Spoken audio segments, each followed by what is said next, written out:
इस सागर सिद्दीकी साहब की गज़ल किसी ने भेजी है। लिखते हैं कि वो बुलाएं तो क्या तमाशा हो, हम न जाएं तो क्या तमाशा हो।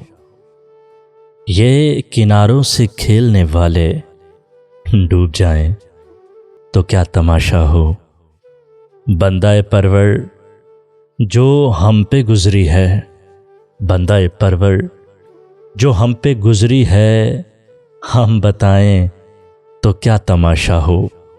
वो बुलाएं तो क्या तमाशा हो, हम न जाएं तो क्या तमाशा हो। आज हम भी तेरी वफ़ाओं पर, आज हम भी तेरी वफ़ाओं पर मुस्कुराएं तो क्या तमाशा हो। हम न जाएं तो क्या तमाशा हो। तेरी सूरत जो इत्तेफाक से हम, तेरी सूरत जो इत्तेफाक से हम भूल जाएं तो क्या तमाशा हो। हम न जाएं तो क्या तमाशा हो।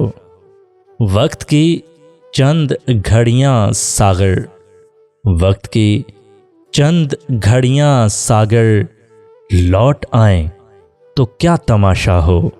हम न जाएं तो क्या तमाशा हो। वो बुलाएं तो क्या तमाशा हो।